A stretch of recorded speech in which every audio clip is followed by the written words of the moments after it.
ย่างเอาก็สิฮอดมื้อนี้ให้เพิ่นไปทั้งญาเจ้าเพิ่นมาบ่หรือว่าเฮ็ดเอาแต่ทั้งนี้ซื่อสิโทรหาสิโทรหาเนาะเลยหาคือสิได้ปู่ย่ามาบ่ได้ก็บ่เป็นคือสิมาบ่ได้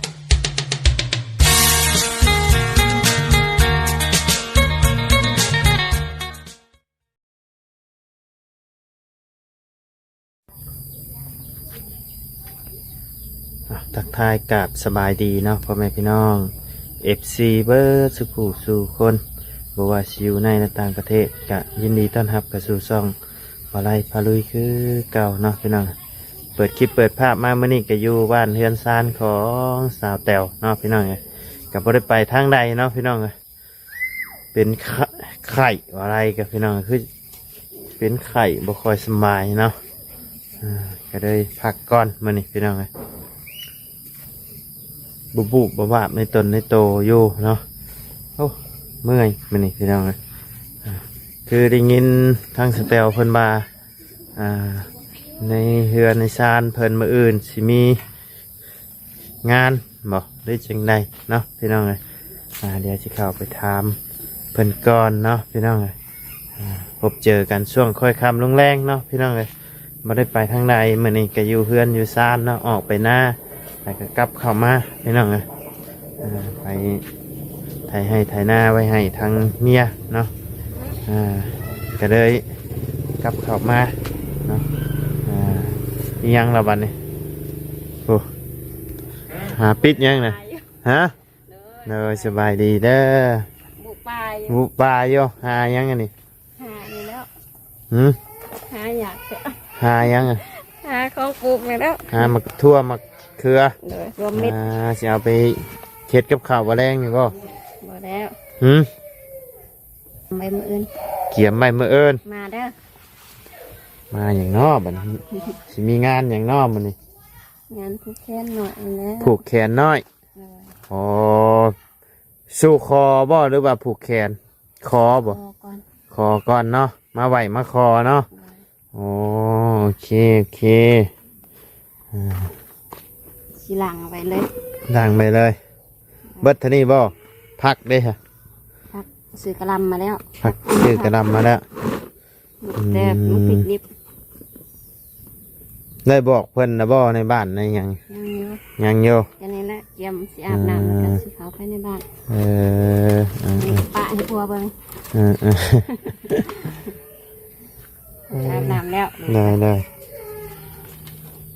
ไปใช้มานี่ไปมันนี่ไปตลาดเครื่องยำนี่แหละเตรียมเรียกเนาะได้ยังมาไว้ให้เพิ่นกินนะสินโมดอกฮันดะผูกปะอย่างมันรักนี้หรอโอ้ยังนะโมโมที่เพิ่นมาเฮ็ดฮีทเห็นบ่คันบ่มีมันกับบ่ไล่เนาะพี่น้องเป็นฮีทเพิ่นแต่เขาก็บ่อยากมีเห็นแล้วแต่มันก็ต้องมีฮีทคลองเพิ่นพี่น้องยังอันนี้ก็พักเก็บมาได้โคคุณบอกเอาพักนี่ก็กินได้บ่เสตียวได้กินลำก่อยได้ว้าบ่คือบ่เคยอันนี้แล้วอาหารโปรดข่อยเจียวกระแดกอันนี้พักเต้าบ่แม่นบ่เต้าว้าวเคยกินแต่พักติ้วแล้วข่อยอันนี้แล้วเสียบแม่นบ่อาหารประจำข่อยแต่ก่อนเดี๋ยวนี้บ่ได้กินเลยแต่ก่อนนี่คู่มื้อบ่มีเจียวกระแดกไหนบัดนี้พิษกับพ่อแล้วบ่ทั้งไงอาบน้ำเฉียดพอสระผมให้เมื่อนั้นว่าสิไปหน้าเจ้าไปหน้าเชี่ยวเจ้าก็บูเจ้าไปดำน้โทรหาบัดอยู่พุ่นล่ะยาแล้วว่ะแล้วมืออื่นนี่กับมือฮื้อกับไปผุนแล้วไปคู่มือไปใช่ไปดำนาเชียวเจ้าชนะเห็ดน้ำป่าแล้วพอได้กินปีนะเห็ดน้ำเพิ่นบ่เพิ่นให้เห็ดน้ำเห็ดน้ำเพิ่นดีแล้วเห็ดแล้วเวียกตัวนี้แล้วเขาก็ไปนอนอยู่โขกทิศนึงคือสิแล้ว2 คู่ละ2 คู่ก็6 คนนะเนาะโหอยู่หน้าโคกกับเห็ดน้ำสิไปเห็ดน้ำเพิ่น ดีแล้วมีหม่องเฮ็ดเนาะ เลยบอกว่าดีแล้วป้า เพิ่นให้เฮ็ดนำก็ดีเลย เพิ่นว่าไอ้ต้นลูกหลานบ่มีหน้าเฮ็ดให้ไปเฮ็ดให้เพิ่น ดีแล้วดีแล้ว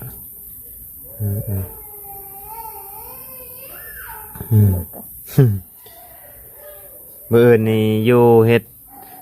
คอไหวคลองกันเนาะ เลย ทางทีมงานเพิ่นฮู้แล้วบ่ ยังอยู่ยังอยู่เนาะบ่ได้โทรบอกไผยังบ่ได้โทรบอกผู้ใดบ่ ปล่อยบ่มีเฟซไว้มีแต่บ่ยาวกับบ่ยาวบ่ไรบ่ดีมีอยู่บ่เตียง โทรบอกเพิ่นนำ แต่บ่ฮู้ว่าบ่เตียงอยู่ไสตอนนี้ เบาเตียงนี่บ่แม่นอยู่ยังอยู่ใต้คุณบ่หรือจังไดเนาะโทรแจ้งเพิ่นนำหาเพิ่นมีเวลาเพิ่นมาก็มีเนาะ ก็ฮอดแล้วตอนทุกอย่างแต่ทีมงานเขามา ตอนตัวใดดีตัวก็อยากให้เขาเจ้ามานำ น้อย บ่ได้หยังก็เห็นหน้าก็ดีใจ น้อยคือว่าละเบียกแน่นี่พี่น้องเลยซอยแล้วละ เดี๋ยวนี้มันก็ยามหน้าแน่ น้อย ได้มาบ่ได้ก็บ่เป็นหยัง น้อย อยากให้ทีมงานแชทให้ อยากให้ทีมงานแชท ให้กำลัใจ อยากให้ทีมงานแชทมาหาให้กำลังใจเอาเนาะถ้าใครมีเวลาก็มาเด้อพี่น้องเด้อมื้ออื่นเนาะมื้อแรงจะตั้งกลุ่มให้นี่เด้อ ตั้งกลุ่ม ตั้งกลุ่มเจ้าก็ได้บ่เอาข่อยเข้านำก็ได้อยากให้ อ๋อส่งเขากลุ่มมันว่า โดย อ๋อโอเคเดี๋ยวสิส่งเขากลุ่มให้ ข่อยเป็นแม่ยามแม่ยิ่งบ่งามปานใด บ่อยากแชท จะสิเป็นหยังคันมีส่วนตัวเพิ่นกะแชทบอกเพิ่นนํก็ได้เนาะ อยากแชทอยู่เกรงใจ สิเป็นหยังคนที่เฮาเคยซอย มีเบิดนั่นแหละทั้งทีมงานที่ว่าแบบว่าเคสที่ว่าเฮาเคยซอยมาแบบว่ามีเบียกมีงานอหย่างที่โทรหากันเนาะแนวใดมันพอซอยเฮาก็ซอยข่อยมีความสุขเด้เห็นทีมงานมา คือว่าและช่วงนี้กะอหย่างมันก็แล้วทั่วไว้แล้วเนาะก็นานๆทีพี่น้องเลยแต่ว่าไรอยู่ในบ้านนี่กะนานๆเทื่อพี่น้องเลยเพราะว่าช่วงนี้ก็ย้ำให้ย้ำหน้าเนาะอยู่น้ำพอนั่นแหละลูก ทงนี่ใกล้สิแล้วแล้วบ่ทงนี่ยัง กระดำช่องมือมั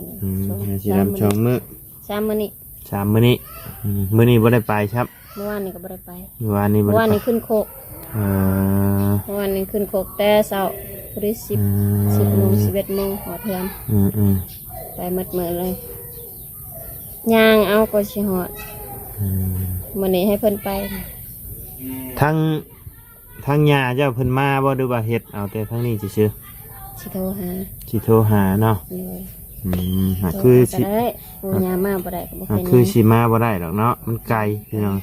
เฉพาะแต่ค่ารถค่าล่างมานี่ก็โอ้หนักอยู่เด้ คนเฒ่ายังลำบากขนาดเฮาเป็นผู้หนุ่มเฮาก็ยังเมารถ เฮ็ดให้มันถูกตามทิศของประเพณีบ้านเมืองเฮาแหละมันจังอยู่ง่ายเนาะก็เป็นหยังมาเป็นนั่นเป็นนี่ในเกิดขึ้นในบ้านในเมืองเพิ่นก็สิติเฮาอีกคันเฮาบ่เฮ็ดคันเฮาบ่เฮ็ดบ่แปลงเนาะเฮาต้องเฮ็ดต้องแปลงสิ่งใดที่เพิ่นแนะนำมาเฮาก็ต้องเฮ็ดต้องแปลงเนาะสบายดีโอ้ยสบายดีมือเกี่ยวมาติดบ่ทันหลังออกหอนแก่น อาจจะอาบน้ำให้แล้ว ให้กวกอยู่ติ บ่สดก็ได้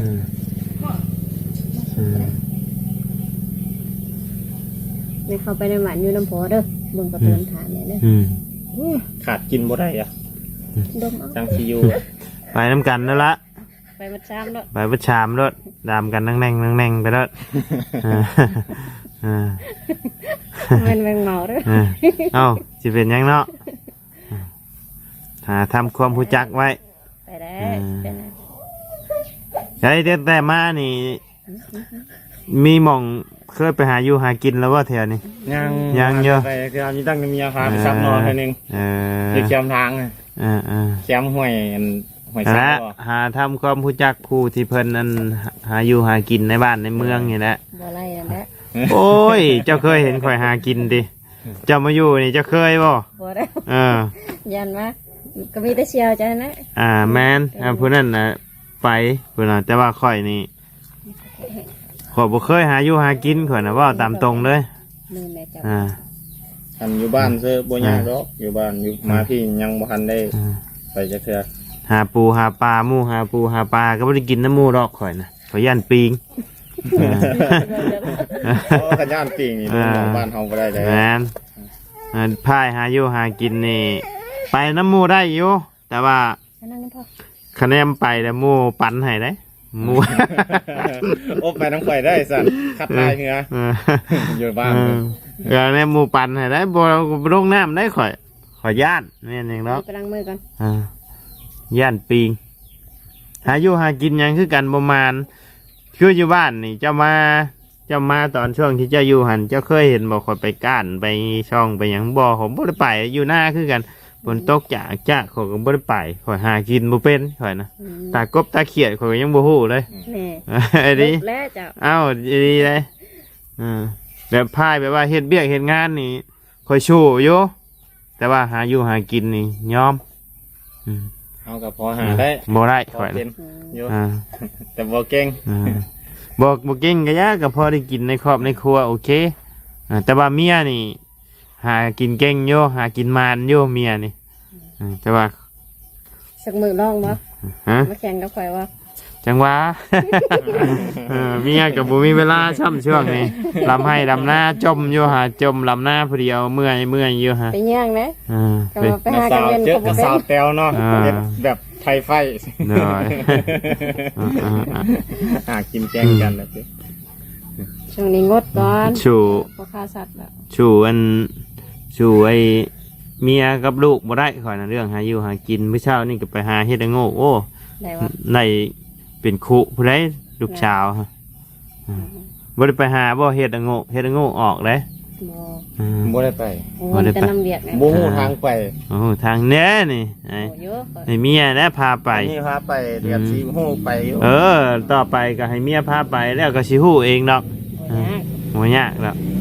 ลงป่ากับใครแน่มีโมแหละ แม่น ก่อนลงป่าก็ลงคนเดียวเลย เอา ทางไหนกลับทางนั้นแล้วเว้ย เคยลงคนเดียวนั่นแหละ เนื้อโคกแถวโน้นนะคอยหากับพ่อได้กินอยู่เฮ็ด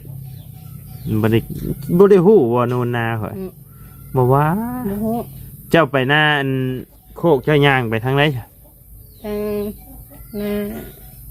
ลุงปอน เกิดที่หมองเพิ่นเฮ็ดตะนางอ้อมหน้าเขาลุงดอนเจ้าเดียวคงขามมากับแม่นแล้วได้สวนกล้วยไอ้ เห็นอยู่ นั่นแหละเถียงข่อยนะฮะ เห็นอยู่วันนี้ได้ยินเสียงเพลงอยู่ อ่า เห็นบ่ แม่นบ่หรือบ่แม่นข่อยก็บ่ได้อยู่เมื่อวานนี่ก็อยู่ เมื่อวานนี้ ยกบ้าน เปิดเพลงขึ้นเนี่ย ไปสิแวอยู่ แม่นเบาไรบ่เนี่ย อ๋อข่อยบ่อยู่วานนี่ข่อยอันลงมาช่วงแรงวานนี่ไปยกบ้านไอ้สาวพรเพิ่นอยู่บ้านเทิมเป็นยังไงนี่ ให้พอจก เป็นยัง จะมาผิดมือเขียว ไอ้ยังคาคอ เอาเล็บนี้บ่ออกหรือว่าเอาเล็บนี้บ่ ขาเขียวยังขาเขียวอันนี้ ยังคาเขียว ยี่ทั้งได้ออกแล้วตอนนี้ จกกินเบิดควายเบิดเลยโอ้แซ่บขี้มือพอเค็มๆหน่อยนึงนัว กินกับมือเลยเฮ็ดได้เขียวหมดออกหอด เสร็จก็ได้ละแทงพอป่ะนี่แทงพอ บ่ได้ชด คัดเยอะบ่แพงซะ มือไม่เปื้อน อยากนอนมาจ้ะ แก้วบัตรนึงว่ะขัดหลาย ขัดได้ พอเอาก็บ่อยู่แม่เอาก็บ่อยู่ฝ่ามือ นี่แหละตะกี้ยังกว่านี้ตะกี้เดี๋ยวนี้ยังโอเคโยเดี๋ยวนี้ เปิดการ์ตูนน้ำพอไปเปิดการ์ตูนให้ลูกกัน ไป เปิดการ์ตูนให้ลูก มาเบิ่งการ์ตูนเด้อ เปิดการ์ตูน กระตุ้นเนาะ เอาตะนมไปพับเอาตะนมนี่ เอาตานมให้เพิ่นกัน เอาเนาะพี่น้องเอ้ยมืออื่นบ้านสแตลกะสิมีงานถือว่างานใหญ่งานสู่คอเนาะงานสู่คอทั้งสาวแตวเนาะพี่น้องเอ้ย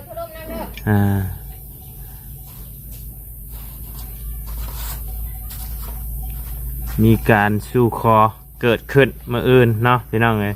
มาพังจีนสอดคารองได้เบ้ากันไว้ได้บ่ว่าทลายหรือว่าต้องให้ทั้งผู้ใหญ่เพิ่นเบ้าบ่บางผู้ใหญ่เพิ่นบอกได้บอกทั้งพ่อนำอยู่บ่บอกแล้วมื้อนี้เพิ่นสิมานอนบ่เพิ่นสิมาอยู่พี่บ่มานอนพี่บ่มานอนโอเคดีแล้วเนาะยันบ่ทันมื้ออื่นมานอนแม่นเพื่อครัวอยู่ครัวกินเนาะบอกลายอยู่บ่ประมาณจักโมงเขาเว้าอันนั้นแล้วนี่จักโมงประมาณ8 โมงประมาณ8 โมง 9 โมงเนาะประมาณนี้พี่น้องเนี่ยอยู่ในกินกับหมูเนาะชื่อชิ้นหมูนำบ่ซื้อมาอยู่งานทีมงานมาเลยเขาก็ซื้อเกลือไว้เลยแต่ก็อยากให้ทีมงานมาขึ้นฮอดเนาะเพิ่งแล้วบ่ได้กินข้าวนํกันตั้งแต่ขึ้นเฮือนอยากยากอยู่สแตลเว้ยช่วงนี้แต่ว่าทีมงานไปน้ำกันนี่ก็ยังผู้นึงไปลาวใต้ผู้นึงขึ้นเหนือผู้นึงอยู่นี้มันมีงานรับผิดชอบหลายหม่องงานรับผิดชอบไผมันนะก็เลยแต่ไปน้ำกันก็ยังบ่ได้ บางเทื่อก็กินข้าวกับคนละเทื่อก็มีช่วงเฮ็ดเฮือนเจ้านี่แหละทีมงานรวมตัวกันคักสแตลเว้ยก็ว่าคักได้กินข้าวนำกันแมนคักทีมงานรวมโตกันตลอดซ้ำนี่ก็ยังคึกคืนอยู่แล้วพี่น้องไอ้ตะกี้เนาะบอดีใส่คำบอดีใส่คำบอกกันนั่งกินข้าวเลยแมนโอ้คักพี่น้องไอ้ตะกี้นี่คักแล้วนั่งกินข้าวอยู่เอากะมีเบียกมีงานเพื่อแหละเพื่อนทางสิเข้ามาเนาะเดี๋ยวทางบาไลสิแจ้งเข้ากลุ่มนำมืออื่นพี่น้องโดยคอยบอกแล้วนำปลาบนบอกให้ไปอัดเสียงปะจักสิอัดจังได้เพิ่นเข้ามาบ่มื้อนี้อ๋อค่อยออกไปค่อยคือบ่พอจะไปตลาดบ่เนาะค่อยไปนั่งเฝ้ารถจักรอยู่พุ่นไปแต่เช้าเอาไปนั่งเฝ้ารถจักรเนาะขอว่าสิยืมรถจักรเขาจะเอาไปซีข้าวว่าสิยืมรถจักรไปซีข้าวไปซีข้าวชอบจน10 โมง 11 โมงก็บ่มาก็เลยลัดรถใส่ทางไปโทรหาเมียจะว่ารถมันไปบ่ได้รถไอ้ยางหัวแต่มื้อนั้นแล้วก็สิซื้อมาเปลี่ยนนี่จักคือช่างมันตรุตระอยู่รถขี้ห้างอย่างนี้แล้วคนยังคิดอย่างใดแล้วเวียกแล้วยังก่อนเสียเงินซื้อรถหางพอได้ขี่โอ้ยเห็นว่าชื่อก็ชื่อตัวดีรถเอาตัวไอ้ซองเพื่อห้องบุมีนี่แหละเอาตัวซอง10,000 ปลายก็ได้ตัวรถเบบไอมาเด้ฮะ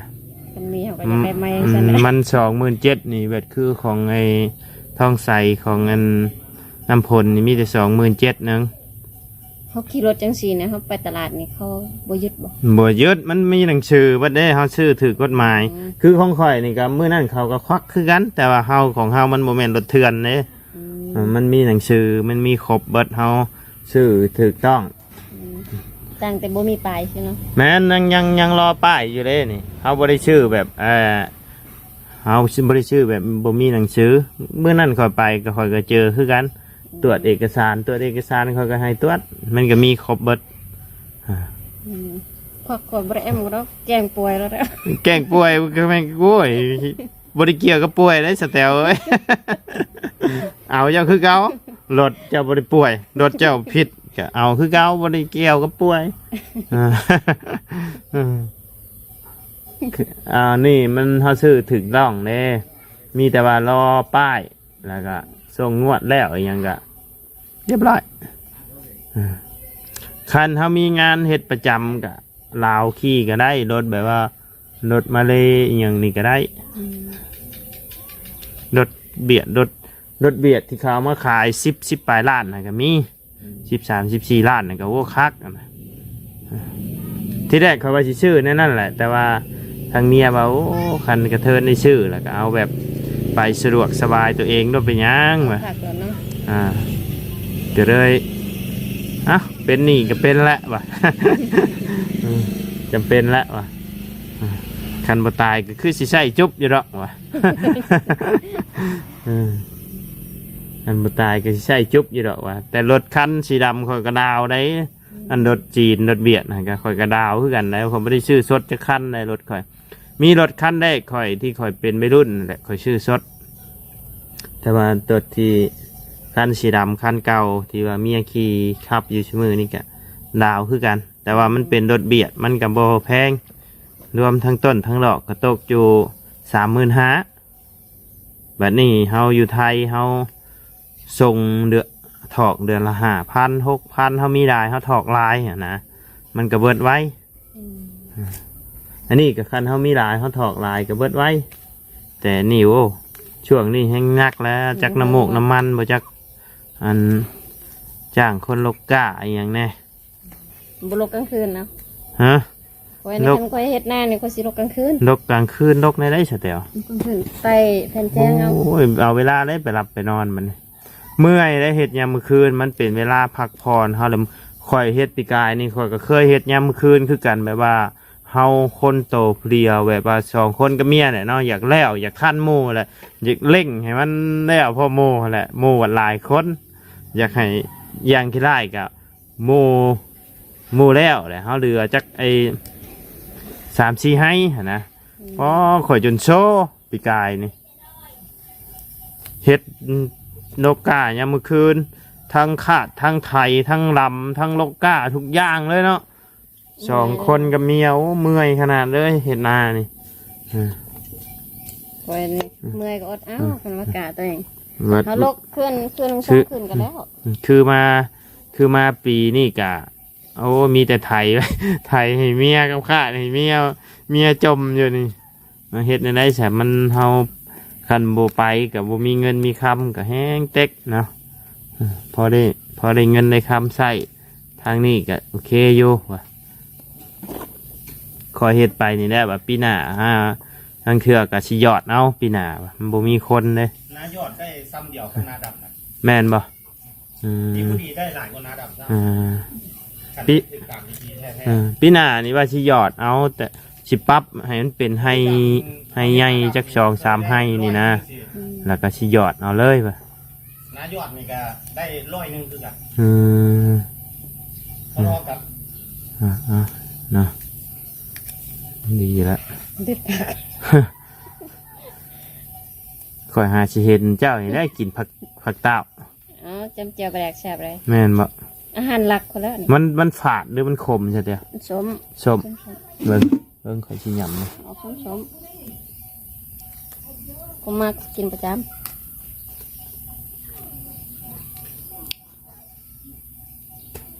ผัดอย่าคือผักเคมิกนะคล้ายๆผักเคมิก ำสม ชมกับผักติ้วเขาได้ชม อยู่ไทยหากินยากคนเคยเห็นเนี่ยน้ำมัน ข่อยฮะครั้งแรกแล้วข่อยเห็นกินผักเต้านี่ ใบตะโมบเคยกินบ่ ใบตะโมก วันตะโมบ บ่จักเขาชื่อมันบ่เคยเห็นใช่ไหม เป็นใบเปย์อยู่น้ำโขก ไอ้นี่โคกข่อยเคยกินแต่อหย่างวะใบผักติ้วแล้วก็ใบอหย่างนี้แบบ ปกติอีกแบบหนึ่งบ่ ผักติ้วตัวเฮามาใส่แกงอันนี้สมกินกัน เคยกินเยอะแต่นะ ก็ปัตต้นนั้นโบปันใดสมอันนี้แค่นี้สมน้อยนึง ไปไล่หม่องกับพ่อไล่หม่องแล้วสิ่งที่เฮาบ่เคยกินกับเพิ่นก็มากินกับกินน้ำเพิ่นก็แซ่บไปอีกแบบเลย มันคือกันเอา บัดพอเมื่อบาทหันไว้เด็ดใบตะโมกหันเขาหัวควันเลยบัดอยู่ใต้แล้วเขาหมัก เอาอยู่ใต้นี่ ข้าวพันข้าวปุ้น อยู่ใต้นี่กินได้ยัง แกงหน่อไม้ กินอย่างนี่กินก็หมักสมมออยู่ทางบ้านเฮากินแค่นกึกอยู่ทางนี้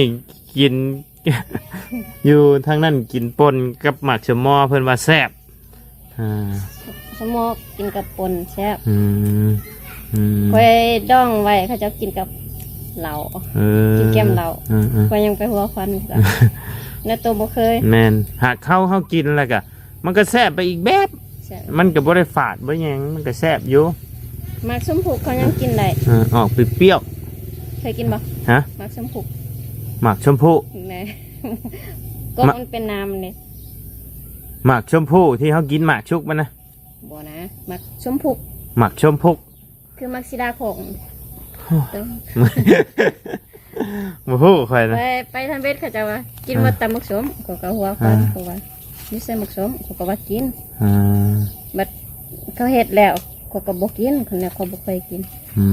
เขาจะว่าคือบ่กินไปอีกบ้านนึงบัดตำอีหยัง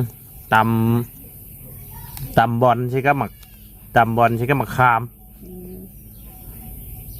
ตำให้เขากินเขาบ่กล้ากินนะเขายันคันคอเนาะบ่เคยเนาะเฮาบ่เคยพี่น้องอะไปได้หม่องกับพ่อได้หม่องได้บอลได้แบบได้ย่างพี่น้องอะจังว่าวันที่สปายนี่ทั้งบ่เตียงเพิ่นชวนขึ้นเนื้อสุดผู้ไอเผาตองเรืองนะเนาะพี่น้องแต่ว่า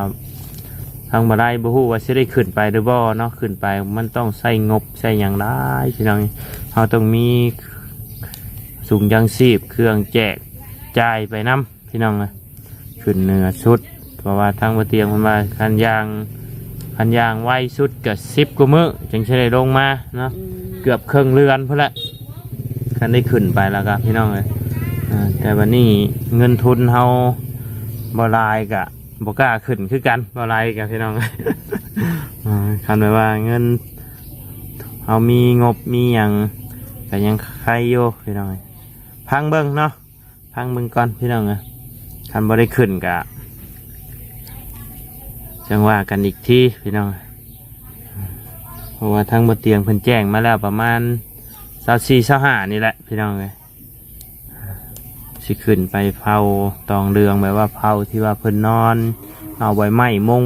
อย่างหนาใบไม้มุงนอนตามป่าตามอย่างเลยกะใบไม้มันห่าวมันอย่างเลยกะง่าย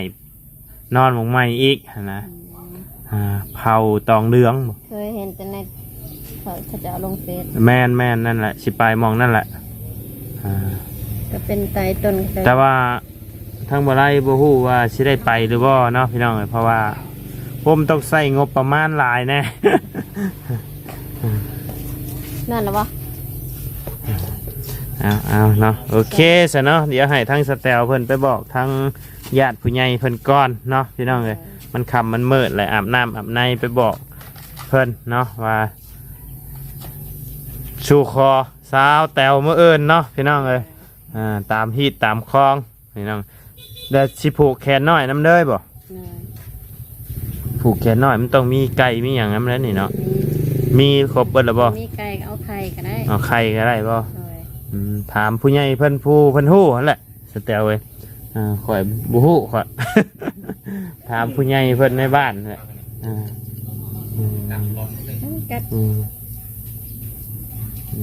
เอาโอเคสนะสบายดีเด้อสแตลเด้อสบายดีเด้อเลยทางบ่าวพรเนาะโอเคสำหรับพ่อแม่พี่น้องสำหรับคลิปนี้มาไล่ก็จะได้ขอจบคลิปปิดคลิปลงไปเพียงสำนี้ก่อนเด้อพี่น้องเด้อขอบคุณพ่อแม่พี่น้องและ FC เบิร์ดสุขุสุคนเนาะที่เข้ามาติดตามและครับชมทั้งช่องมาไล่เนาะสำหรับคลิปนี้ก็ล่ำลาเลยเด้อพี่น้องเด้อสบายดี